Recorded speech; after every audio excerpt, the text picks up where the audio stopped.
বক্তব্য রাখার জন্য আহ্বান জানাচ্ছি বিরোধী দলীয় চিফ হুইপ মোহাম্মদ নাহিদ ইসলাম, 184, ঢাকা 11।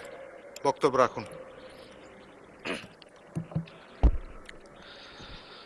বিসমিল্লাহির রহমানির রহিম। ধন্যবাদ মাননীয় স্পিকার।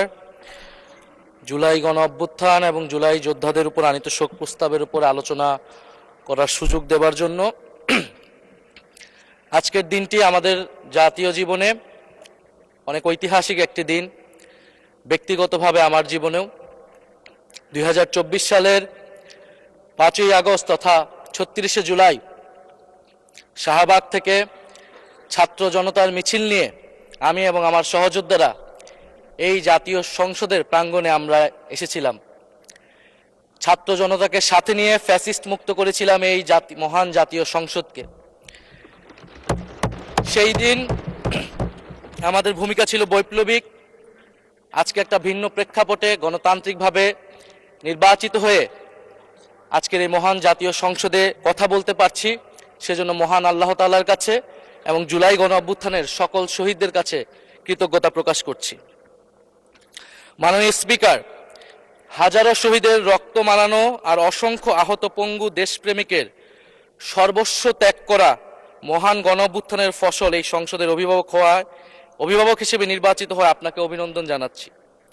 মাননীয় সংসদ নেতা, মাননীয় বিরোধী দলীয় নেতা এবং মাননীয় বিরোধী দলীয় উপনেতা এবং সকল মাননীয় সংসদ সদস্যদেরও অভিনন্দন জানাই। আমি শ্রদ্ধার সাথে স্মরণ করছি আমার সেই ভাই বোনদের যারা নিজের বুক বুলেটের সামনে উন্মুক্ত করে দিয়ে আমাদের আবারও স্বাধীন করে নিজেরা স্মৃতি হয়ে গিয়েছেন। আমরা তাদের শাহাদাত কবুলের জন্য মহান আল্লাহর কাছে দোয়া করছি।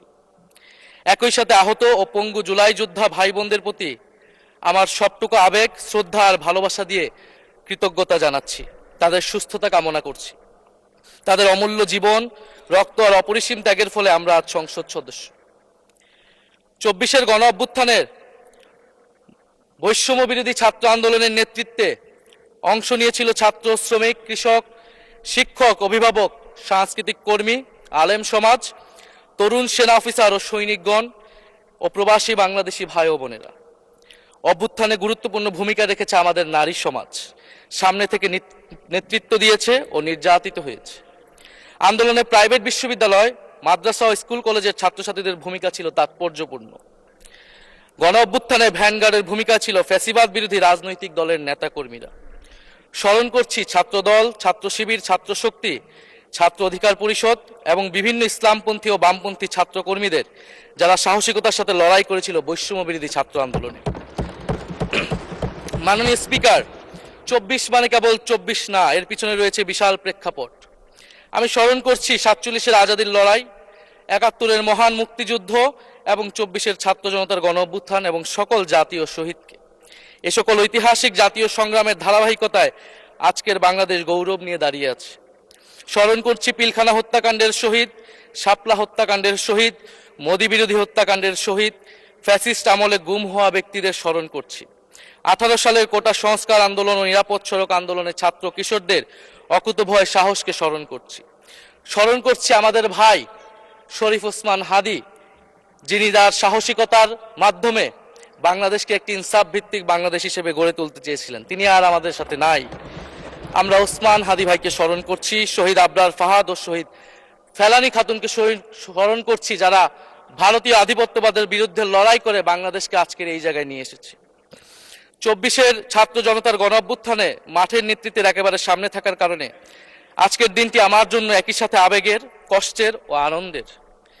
আমাদের সংগ্রামের সাথী শহীদ আবু সাইদ, শহীদ মুগ্ধ, শহীদ ওয়াসিম, 4 বছরের শিশু আহাদ, 6 বছরের শিশু রিয়া গোপ সহ প্রায় 150 শিশু শহীদ। মাননীয় স্পিকার, পুলিশের এপিসি থেকে ফেলে দেওয়া শহীদ ইয়ামিন, সাভারের আশুলিয়ায় ভ্যানের উপরে জীবন্ত অবস্থায় আগুনে পুড়িয়ে মারা কিশোর শহীদ সজল সহ অগণিত মানুষের স্মৃতি আমাকে প্রচন্ডভাবে নাড়া দিচ্ছে। মাননীয় স্পিকার,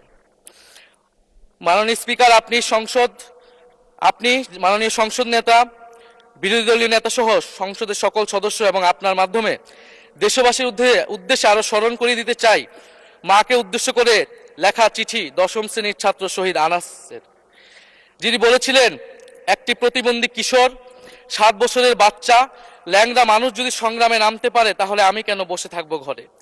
একদিন তো মরতেই হবে, তাই মৃত্যুর ভয় করে স্বার্থপরের মতো ঘরে বসে না থেকে সংগ্রামে নেমে গুলি খেয়ে বীরের মতো মৃত্যু অধিক শ্রেষ্ঠ।